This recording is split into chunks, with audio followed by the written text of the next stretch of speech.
Alright, in Chapter 5 we've been working a lot with exponents, and now we're going to talk about rational expressions using rational exponents. And all that means is that the exponent is now going to be a fraction, so like this 1/2. Alright, the basic rule. The top number will be the exponent. The bottom number will be the root number. Now you can either write it that way, or sometimes it's better to put this exponent on the outside. It really just depends on the numbers, which is easier, to take the root first and then take the exponent, or over here do the exponent first and then the root. It'll differ in each problem. Alright, we'll start off real basic. They'll want you to write the equations without the rational exponent. So all of our answers are going to be written as radicals, not with fraction exponents. So this one simply means that you have the square root of a.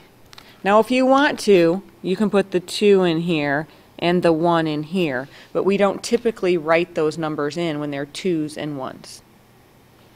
Number 2 would be the cubed root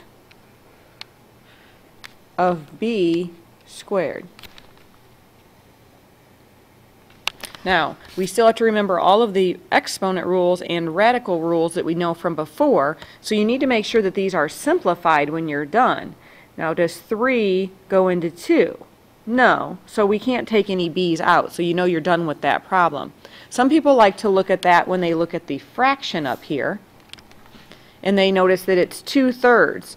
So if this is a reduced fraction, you won't be able to take anything out. Looking at number 3, we have the square root of x cubed. Again, if you want to put the little 2 in here, you can. What we should notice is that 2 goes into 3, so we can take 1x out, and then we have 1x left over, so that one can be simplified, and you need to make sure you're doing that. Again, you can notice that 2 goes into 3 over here. I even have some students who like to tell me that that's x to the first, or 1.5. So you can see the whole number is the one that comes out, and then the x to the 1/2 is the square root of x, the one that stays under. So it's just different ways of thinking about it. Number 4 would mean the square root of 81, which we know is 9. So you're just simplifying them, getting rid of the radical anytime possible. Number 5, we would have the cubed root of 8, which we all know is 2. And number 6 is the square root of 4 cubed. Now just saying that, I think that it makes more sense to think of the square root of 4 and then cube it. So that's what I was talking about, is you can do the cubing on the inside or the outside. Well, I don't have a calculator, so I don't want to cube the 4 first. I'd rather do the square root of 4. So that would be 2 cubed, which ends up being 8. I think that's easier. Now you can do it the other way. 4 cubed is 64, so that would be the square root of 64, which is also 8. So it doesn't matter which way you do it. I just tend to do the radical part first and do the cubing part second, but it doesn't make a difference. Now all 3 of these, 4, 5, and 6, have no letters, so they can all be done on your calculator if you want to. You can type 81 caret 1/2, put your 1/2 in parentheses, and it should give you 9. So you want to practice on your calculator. 8 to the 1/3 should give you 2, and you can also do the 4 caret 3/2, and that should give you 8. So remember, if there's no letter, you can do them on your calculator if they come out nicely. Now they all won't come out nicely, and then you'd know you have to do them without the calculator.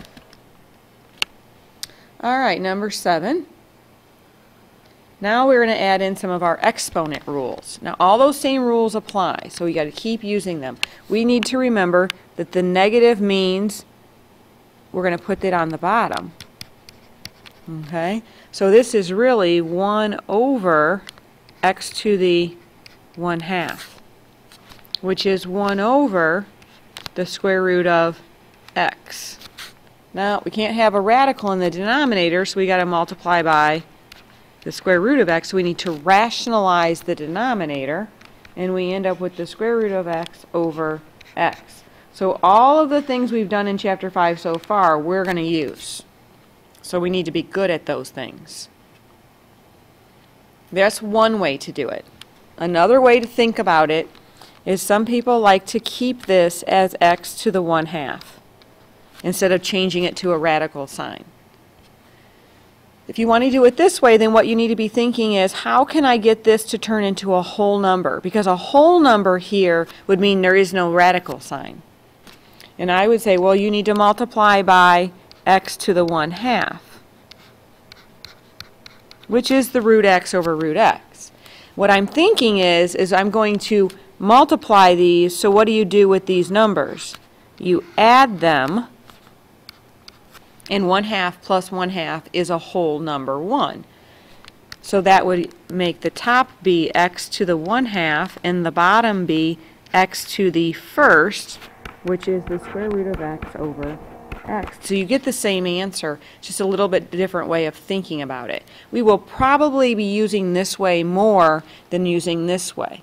So again, what we want to think is, how can I get these two things to add together to get a whole number? That's why I picked 1/2 in this one. All right, more exponent rules. Number 8, when you're multiplying, what do you do with the exponents? We add them. So I'm going to have a to the 2/3 plus 4/5. So you use your calculator. What's 2/3 plus 4/5?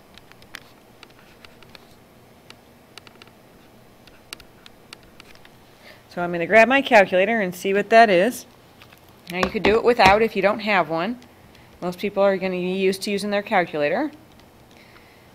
It's going to give you a decimal. You're going to change it into a fraction, and you get 22/15. Now again, you need to change this into a radical. Some people would automatically go the 15th root of a to the 22nd. But remember, you have to make sure that it's always reduced. And over here, I noticed that the top number is bigger. So I have to reduce this one for sure. 15 goes into 22 how many times? Once. How many are left? If you use 15 of them, there would be 7 left over. So using that same rule that we've used in the previous sections of Chapter 5. All right, just a couple more here. Number 9, what happens when you're doing power to power?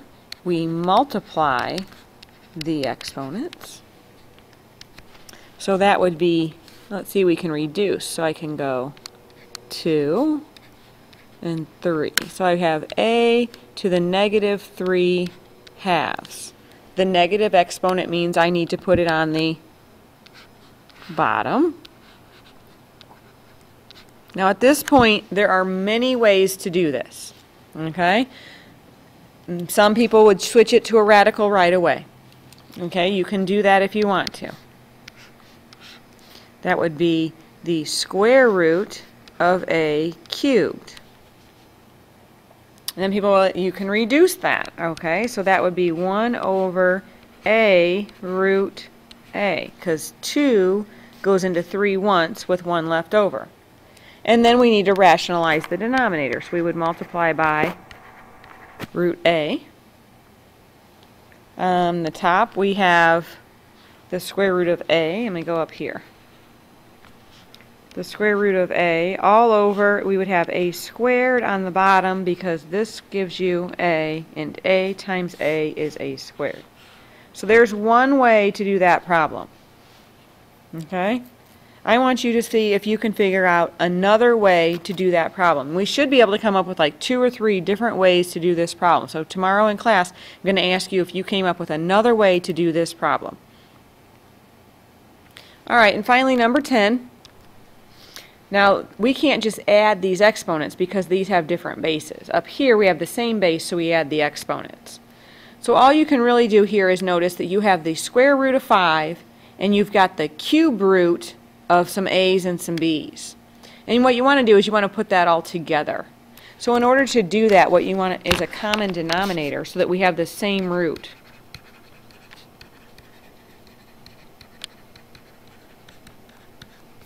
That'll give us the same root number. And I'm going to say that that's 6. So that would be 5 to the 3/6, a to the 4/6, and b to the 8/6. So all I did was change all the bottoms into 6's, so I had to adjust the tops by that same number. So now I have the 6th root of 5 cubed, a to the 4th, and b to the 8th. And can you get anything out? Well, does 6 go into 3? No. Does 6 go into 4? No. Does 6 go into 8? Yes, one time. So we can take a b out. Then we'll have the 6th root of, we'll change this 5 cubed to 125. A to the 4th, b, how many leftovers? If you use 6 of them, 2 of them would be left. And that would be all you could do to that problem, is you're just trying to get it to have the same root. Because we know we can't mix together square roots and cube roots. So you want to change them into all the same root to have them hooked together in a problem. All right, we'll do more examples in class tomorrow and some practice problems.